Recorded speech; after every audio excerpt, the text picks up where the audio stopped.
naman po, sa left side. Left side. Sa harap. Okay. Okay, thank you. Sino na po yung presidente?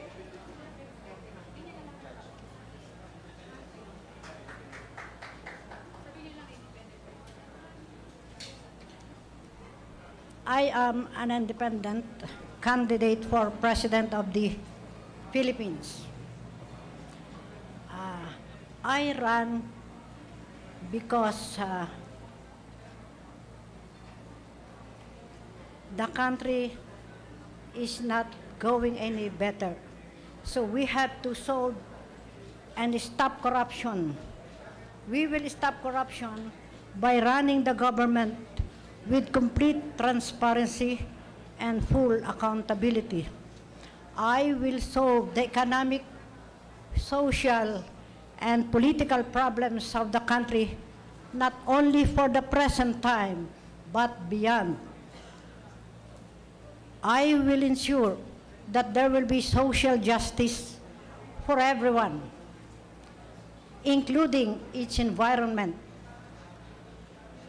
We will preserve our natural heritage, resources, values, culture, and traditions, as well as the integrity of the state and the peace and order of the community. We will walk on the true path to everlasting peace and prosperity. I will lead this nation to be great again, if not the greatest among all nations.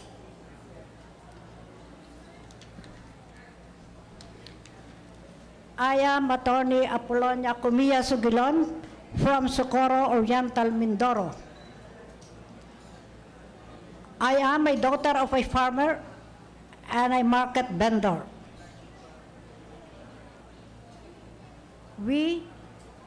Our family was poor, but we were able to conquer poverty. I came from the Supreme Court.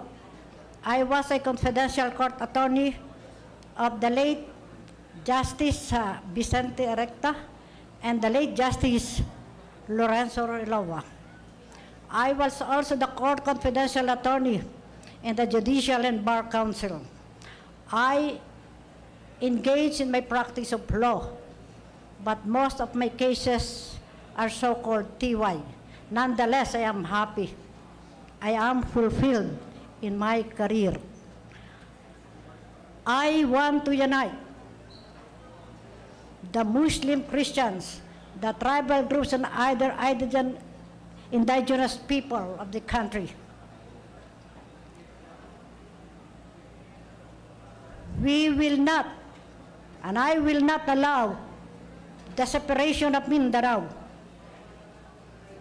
because if Mindanao will be separated from the Luzon and the Visayas, what will happen? It will be eaten by other country. And how about Luzon and Visayas? Other countries will be like vultures eating Visayas and Luzon. Then the Philippine archipelago will no longer be on the map. We will solve corruption. And it is good that the right to information, the Freedom of Information Bill was already signed. But nonetheless, we will ensure that there will be no red tape or the lagay system. We will implement and impose a daily accomplishment report, so that there will be no follow-up once a paper is submitted to any government office. We will solve poverty by creating more job opportunities. And what are these job opportunities?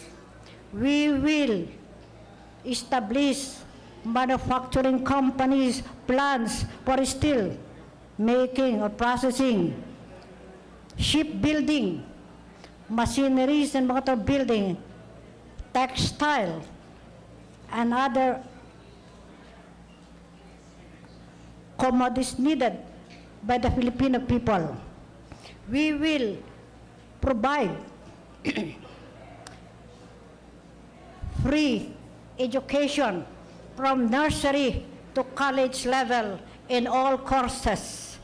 We will provide free hospitalization and medicines to every Filipino people who will enter the government hospital and clinics. We will give decent house for every Filipino family. We will give financial and technical assistance to our cooperatives, farmers cooperative, fishermen, workers, and laborers. We will preserve our natural resources, our natural heritage, and they are the forest, the mountains, the rivers, and the coral reefs, and the marine products. We will protect our country. We will not allow any invasion in this country. We will modernize our military, our naval, and our armed forces to make them more effective in the preservation of the integrity of the state and in keeping peace and order in the community. We will solve drug addiction, wetting, and so forth by placing the entire country under the satellite crime monitoring system. I'm sorry. So, and I will lead this country to an everlasting peace and prosperity. Thank you and good afternoon.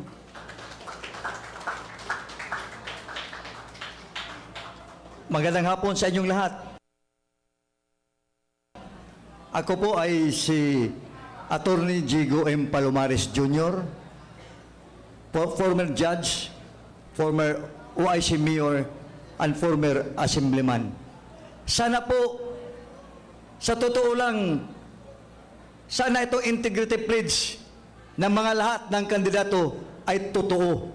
Sana tayo ay mayroong isang magandang eleksyon na ang taong uupo ay talagang binuboto ng sangkatawan ng Pilipinas. Sana yan ang panawagan ko sa COMELEC.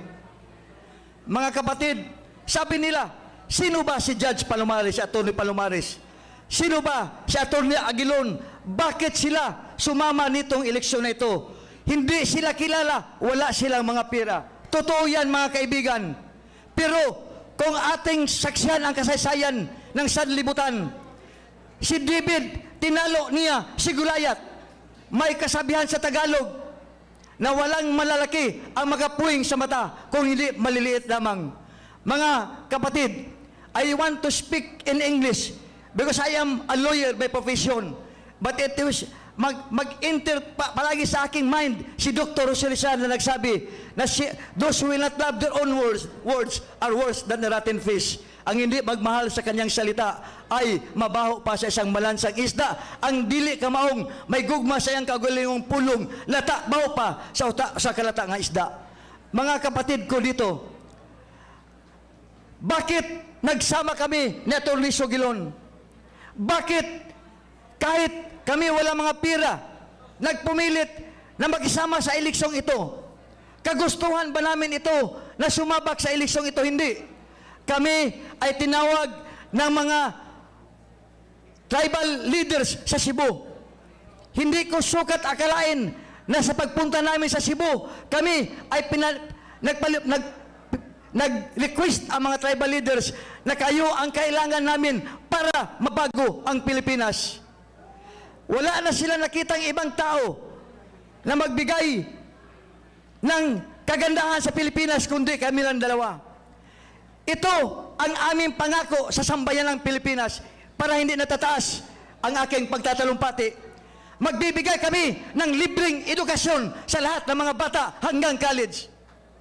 Magbibigay kami ng libreng hospitalisasyon sa lahat ng mga tao. Walang kami, kung kami ang mapipili, ito ang ma-promise namin sa inyo. Nasugpuin namin ang mga Cebu sa buong Pilipinas. Yan ang promise namin sa inyo. Maraming salamat. Maayong udto sa inyong tanan. My name is Dorona from Uzan.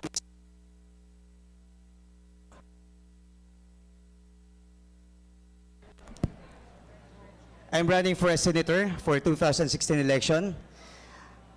Actually, this is a last-minute decision nung gabi. Actually, we talk sa ating President at Vice President, and I had this decision last minute kaninang gabi lang.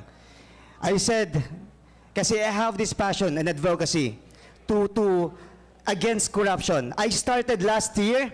Ito po yung tinatawag po yung mga business po sa barangay. We started actually in my company. Okay, I'd like to mention my company, Blue Rays Unified Solutions. Ito po yung nag-start ng pagmimigay ng business po sa lahat po ng mga barangay. Actually po, wala po akong balak tumakbo bilang senador. It's just isa siguro to sa tulay na mas lalong mapapalawig at mapapabilis itong pamimigay ng negosyo, ng libreng negosyo sa mga barangay. Isa lang naisip ko kung bakit mamimigay ng negosyo sa barangay. Kasi kung ang pera lang ng bayan ang gagamitin sa pagpapabuhay sa pamilya nila, mauubos lang at walang matitira sa barangay. Kung bibigyan po natin ng negosyo ang kada barangay, sigurado po tayo, kahit konti makikita natin ang pag-unlad mula sa maliit na komunidad dyan sa barangay hanggang sa national. Again, ako po si Ray Dorona. Sa 2016, huwag niyong kalimutan for Senator. Maraming salamat po.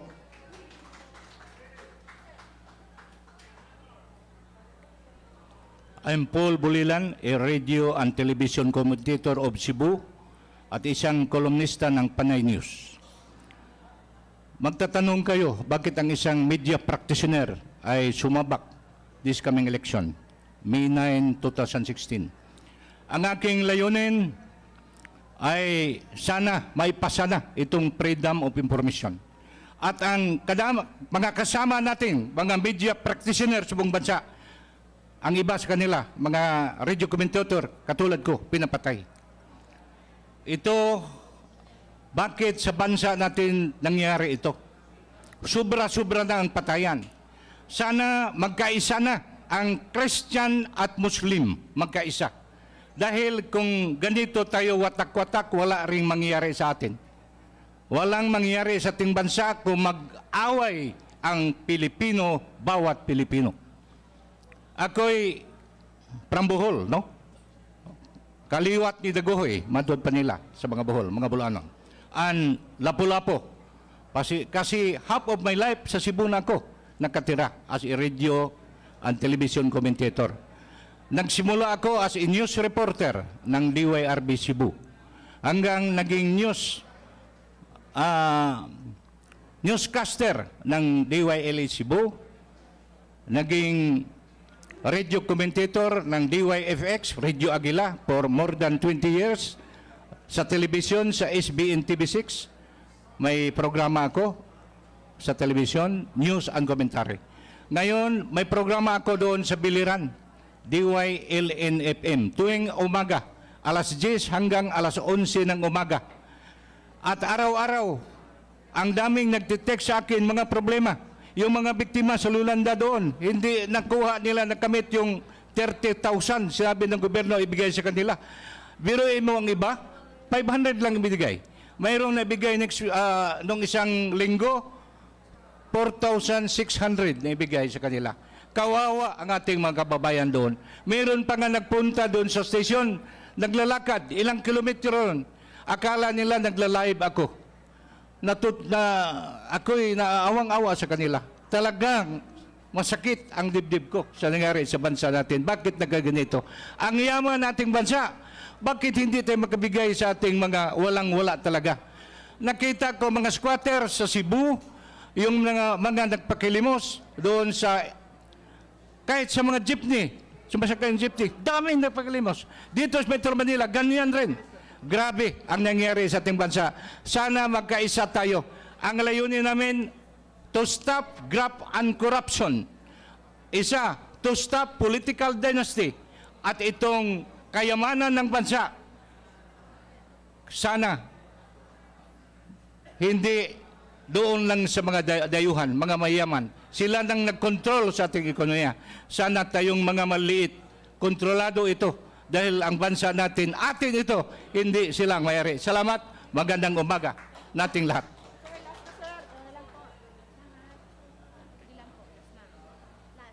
Magandang hapon po mga kaibigan at mga kababayan. Ako po ay si Bishop Celedonio Ompad, na ang katawagan po ay Duni Ompad. 45 anyos na po ako na ministro ng Ebanghelyo at naglilingkod sa pangailangan ng aking kapwa-tao. Naunawaan ko po ang hirap, ang sakit ng damdamin ng taong nasa kahirapan. Hindi po maaari na manatili na lamang akong nakapikit ang mata at walang pakialam sa social na problema ng ating bansa. Kaya nagpapasalamat po ako sa Panginoon na kilala ko po sa Atty. Sugilon, si Judge sa Palomares, na mayroon pong napakagandang advocacy para sa bansang Pilipinas. In fact, mga kaibigan, marami pong tumawag sa aking mga parte na mag-join po ako sa kanila. Ngunit pinili ko po si Judge Palomares at saka si Atty. si Madam Sugilon sapagkat napakaganda po ng kanilang programa sa Pilipinas. Nais ko po lamang maglingkod ng eksakto sa aking kapwa-tao, una, sa spiritual na pangailangan at ikalawa, sa material na pangailangan. Hindi ko po magawa yan kung hindi pa ko papasok bilang isang senador sa amin pong partido. Marami pong salamat. Pagpalain tayo ng ating Panginoong Diyos.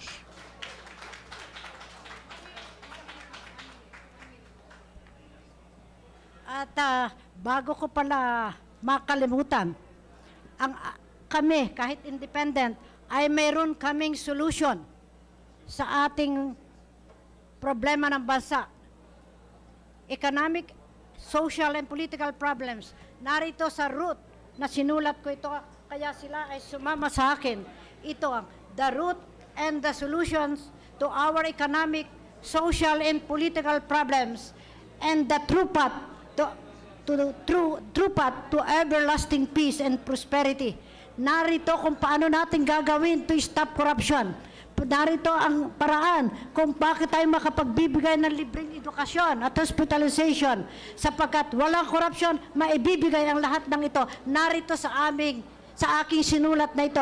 And this will be implemented and this will lead us to prosperity and everlasting peace. Thank you.